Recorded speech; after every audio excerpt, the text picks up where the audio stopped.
Konflik antara pejuang Hamas dengan militer Israel sampai saat ini masih berlanjut. Jual beli serangan laku di antara kedua kubu tersebut. Terbaru sebuah video yang beredar di media sosial Telegram pada Rabu 27 Desember 2023 menayangkan pemandangan mengerikan yang terjadi di lokasi pertempuran itu. Terdengar suara tembakan yang saling sahut bersahutan. Dalam cuplikan video terlihat sedang berlangsung pertempuran sengit di wilayah Gaza. Aksi baku tembak antara pejuang Palestina dengan tentara Israel tak terhindarkan.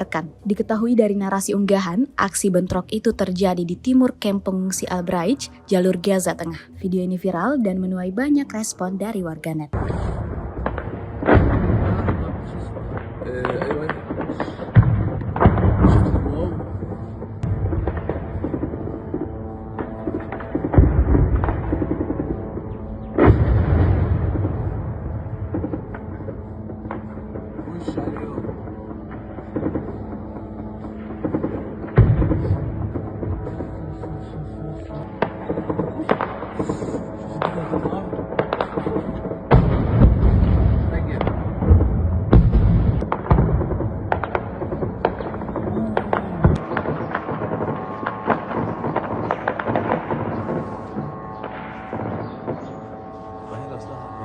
Download Tribun X sekarang, menghadirkan lokal menjadi Indonesia.